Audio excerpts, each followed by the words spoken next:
It's 2004, I think, 2004 July. I came here just before entry of Wasa, and I spent the first Wasa. When I was invited here, I, with my understanding that only for about 3 months of rainy retreat, and after that, no more teacher to replace me, so I was stranded here now, in my 6th year now.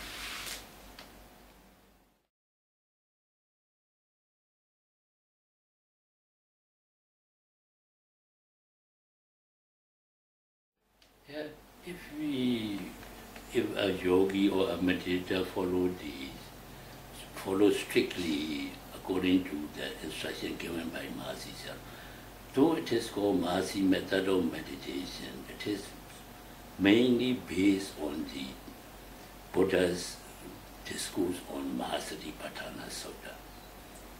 And Dhamma talks, Mahasi Sir usually give the discourse that directly concerned with meditation, like Dhammacakka Bodhana Sutta, Maluja Buddha Sutta, Ahya Darujariya Sutta, and all Silavanta, Suttavanta.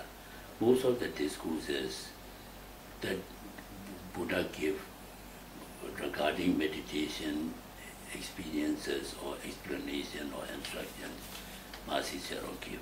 Actually, though it is said Mahasi Metta means Mahasi Sayadaw's explanation for meditators to understand the profundity of the Dhamma. That's why his talks or his writing become a Mahasi method. Actually, it is a Buddha's method. Buddha's method mainly of this mindfulness meditation as instructed by Buddha and Mahasatipatthana Sutta.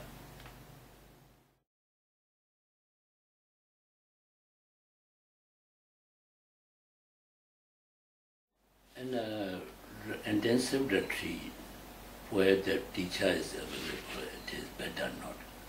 And Mahasi main center in Yangon, we don't allow or we don't encourage meditators to read or to listen to these tapes except the Dhamma talks given by the meditation teacher of that time.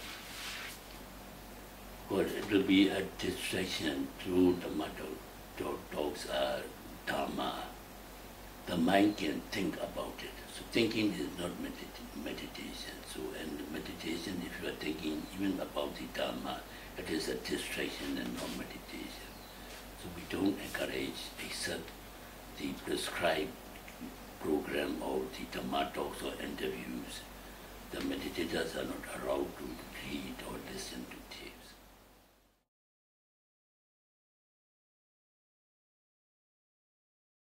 Yeah, that is the same reason. As you know, talking is a hindrance to progress of meditation. Because the talking is the result of the thought. So vice versa, if you talk, you think. If you think, you talk. So this vicious cycle will go on, and it is a distraction and it's a waste of time for the meditator, and especially in intensive retreat. It is better not to talk. Even in worldly life, as you know, this frivolous talk, do not evil, it is unwholesome, and it is distracting, and it's a waste of time, no benefit at all.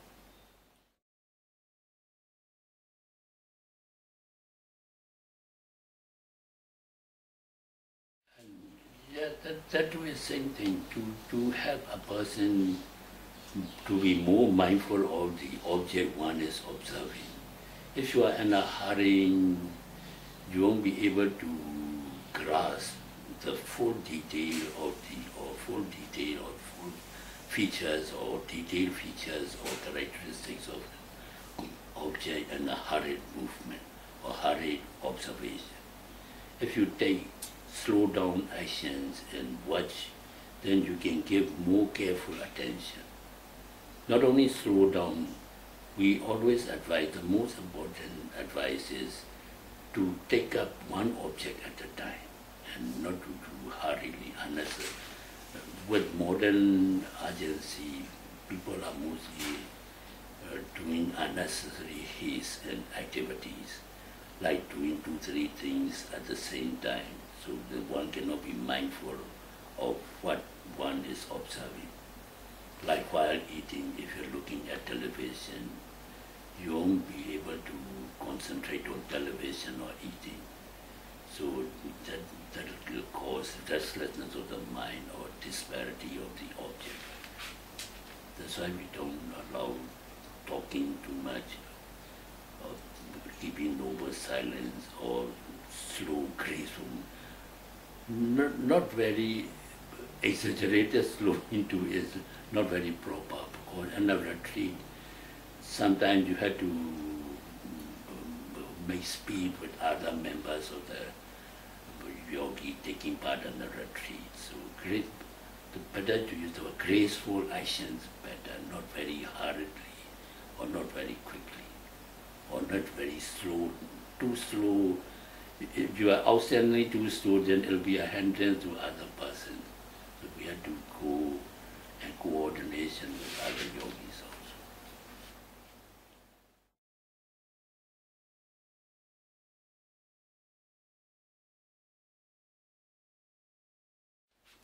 What yogi should report? Yogi should report what we prescribe to meditate in 4 body postures. We normally take 4 body postures: sitting, standing, walking, and lying down. So these 4 body postures are the body postures you meditate. So here we give 3 sections for intensive meditators to meditate. One is sitting section. Then another is standing and walking combined together, second session. And the third section is daily activity noting, we call.